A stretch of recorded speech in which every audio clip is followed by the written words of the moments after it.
श्री परमात्मने नमः। आज हामी यो विषयमा चर्चा गर्नेछौँ कि वेद उपनिषद आदि सद्ग्रन्थहरूमा जुन ब्रह्म तत्त्वको ज्ञानको चर्चा गरिएको छ त्यो ज्ञान आज हामीले कसरी प्राप्त गर्न सक्छौँ। त्यो ज्ञान प्राप्त गर्नलाई हामीले कुन साधन अपनाउनु पर्छ। सबभन्दा पहिला हामीले यो जान्नु आवश्यक छ कि परमात्माले यो मानव शरीर हामीलाई कुन उद्देश्यको प्राप्तिको लागि प्रदान गर्नु भएको छ। रामचरितमानसमा श्री राम भगवानजीले भन्नु भएको छ, बडे भाग्य मानुष तन पावा, सुर दुर्लभ सद ग्रंथन ही गावा, साधन धाम मोक्ष कर द्वारा, पाई न जेहि परलोक सवारा। यो मानव शरीर बडो भाग्यले पाइन्छ। सबै ग्रन्थहरूले भनिराखेको छ कि देवताहरूलाई पनि यो मानव शरीर प्राप्त गर्न कठिन छ। यो मानव शरीर सबै प्रकारको साधनको धाम हो। त्यसैले यसको माध्यमले यदि हामीले प्रयत्न गर्यौं भने हरेक कुरा प्राप्त गर्न सक्छौं, यहाँसम्म कि मोक्ष पनि प्राप्त गरेर आफ्नो परलोक सवार्न सक्छौं। स्पष्ट छ यो मानव शरीर एकमात्र एक यस्तो साधन छ जसको माध्यमले मोक्ष प्राप्त गरेर हामीले आफ्नो जीवन सफल गर्न सक्छौं। मोक्ष प्राप्तिको लागि कुन साधनको आवश्यकता हुन्छ यो जान्न पनि जरुरी छ। त्यसको लागि गरुड पुराण अध्याय 16 श्लोक नम्बर 70 हेरौं। श्री विष्णु भगवानजीले गरुडजीलाई भन्नुभयो, तस्मादित्यादिकं कर्म लोक रंजन कारकम मोक्षस्य कारणम साक्षात तत्वज्ञानम खगेश्वर। हे पक्षीराज गरुड, सम्पूर्ण कर्म जस्तै तप, जप, व्रत, नियम, तीर्थ, स्नान, दान, त्याग आदि त लोकलाई प्रसन्न गर्नेवाला मात्र हो। मोक्षको कारण त केवल साक्षात तत्वज्ञान नै हो। स्पष्ट छ यो संसारमा जे जति कर्महरू छन्, जस्तो तीर्थ, तप, जप, व्रत, स्नान आदिको माध्यमबाट मोक्ष प्राप्त गर्न सकिँदैन। त्यसको लागि तत्वको ज्ञान आवश्यक छ। तत्व ज्ञान प्राप्त गर्नलाई हामीले के गर्न पर्छ? त्यसको लागि केही सद्ग्रन्थहरूको आधारमा हामीले बुझ्ने प्रयास गर्नेछौँ। श्रीमद् भगवद गीता अध्याय 4 श्लोक नम्बर 34 श्री कृष्ण भगवानजीले भन्नुभयो, तद्विधि प्रणिपातेन परिप्रश्नेन सेवया उपदेक्ष्यन्ति ते ज्ञानम ज्ञानिनस्तत्त्वदर्शिनः। त्यस ज्ञानलाई तिमीले तत्वदर्शी ज्ञानीहरू भए नजिक गएर बुझ।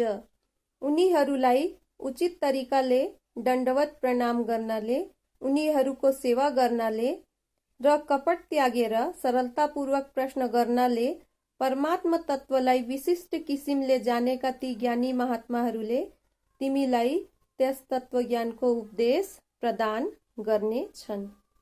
स्पष्ट छ यदि हामीले चाहे भने कुनै पनि तत्वज्ञानी महात्माहरूको नजिक गएर तत्वज्ञानको बारेमा बुझ्न पनि सक्छौं और ज्ञानको प्राप्ति पनि गर्न सक्छौं।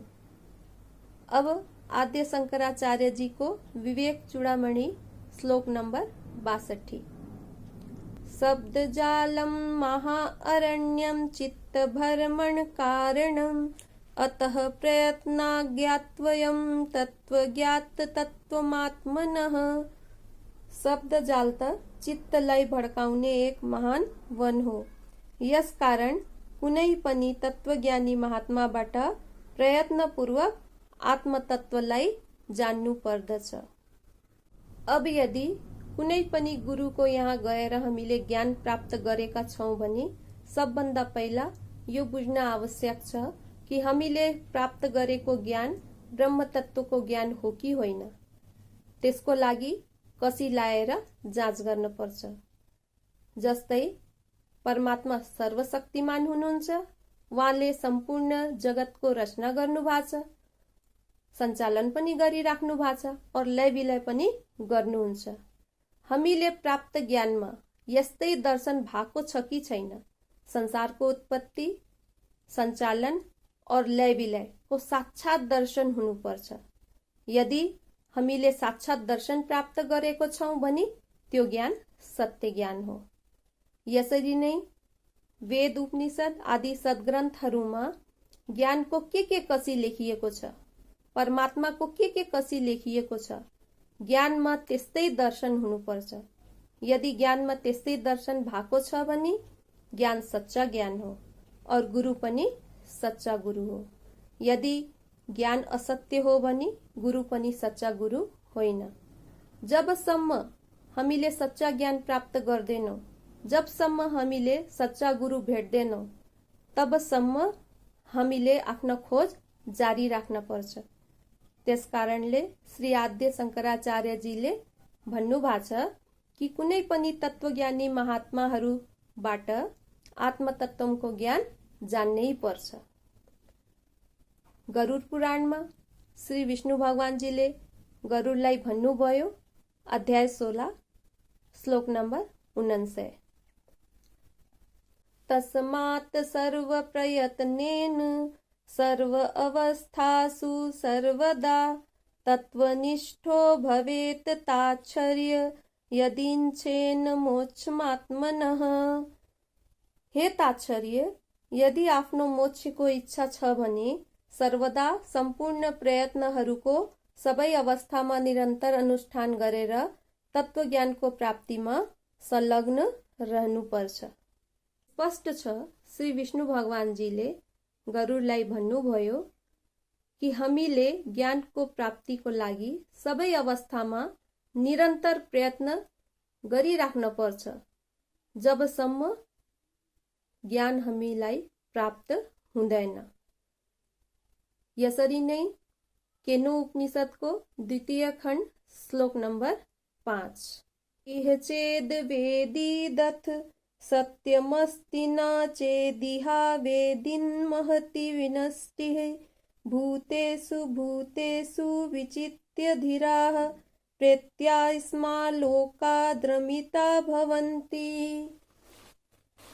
ऋषिले आफ्ना शिष्यलाई भन्नुभयो, मानव जन्म अत्यन्त दुर्लभ छ। यसलाई पाएर जुन मनुष्य परमात्माको प्राप्तिमा तत्परताको साथ लाग्दैन, उसले ठूलो भूल गर्दैछ। जबसम्म यो मानव शरीर विद्यमान छ, भगवत कृपाले यो साधन उपलब्ध छ, शीघ्रतिशीघ्र परमात्मालाई जान्यो भने सबैभन्दा उत्तम हुन्छ र मानव जीवनको सार्थकता सिद्ध हुन्छ। अन्यथा यदि यो अवसर हातबाट छुट्यो भने त्यस व्यक्तिको महान विनाश हुन्छ। बार बार जन्म मृत्यु रूप दुसाध्य संसारको प्रवाहमा बग्नु पर्छ। फेरि रोएर पश्चाताप गर्नु बाहेक कुनै उपाय नै रहँदैन। त्यसैले बुद्धिमान मनुष्य यो कुरालाई बुझेर तत्वको साक्षात्कार गरेर सदाको लागि जन्म मृत्युको चक्रबाट छुटकारा पाउँछन्। केनो उपनिषदबाट पनि स्पष्ट छ कि यो मनुष्य शरीर एकमात्र एक यस्तो साधन हो जसको माध्यमले ज्ञान प्राप्त गरेर हामीले आफ्नो मानव जीवन सफल गर्न सक्छौं। यदि यस्तो दुर्लभ मनुष्य शरीर पाएर पनि हामीले प्रयास गरेनौं भने पस्ताउनु बाहेक कुनै पनि उपाय रहनेवाला छैन। त्यो कारणले हामीले निरन्तर ज्ञानको खोजी गर्नुपर्छ जबसम्म यो ज्ञान हामीलाई प्राप्त हुँदैन। परमात्मा सर्वशक्तिमान हुनुहुन्छ, परमात्मा परम दयालु हुनुहुन्छ। यदि उहाँले हामीलाई भोक लगाउनु भएको छ भने भोग्य सामग्री पनि उपलब्ध गराउनु भएको छ, प्यास लगाउनु भएको छ भने पानी पनि उपलब्ध गराउनु भएको छ। त्यसरी नै हाम्रो हृदयमा मोक्षको प्यास लगाउनु भएको छ भने ज्ञान पनि हामी भन्दा टाढा छैन। भनिएको छ, भीखा भूखा कोई नहीं, सबकी गठरी लाल, गठरी खोल्न भूल गए, इस विध भए कंगाल। परमात्माले दया गरेर ज्ञान त हाम्रो साथमै पठाउनु भएको छ, तर हामीलाई थाहा छैन यसको गाठो कसरी फुकाउने हो। त्यसको लागि सच्चा गुरु नै चाहिन्छ। त्यो कारणले हामीले निरन्तर सच्चा गुरुको खोज गर्न पर्छ, जबसम्म सच्चा गुरुको प्राप्ति हुँदैन। आशा छ आजको यो विषय सुनेर सबैले चिन्तन मनन गर्नुहुन्छ। यो सन्देश केवल उनी जिज्ञासुहरूको लागि छ जसलाई भगवत तत्त्वको साक्षात्कार गर्ने प्रबल इच्छा छ। यदि तपाई चाहवान हुनुहुन्छ भने हामीलाई सम्पर्क गर्न सक्नुहुन्छ। धन्यवाद।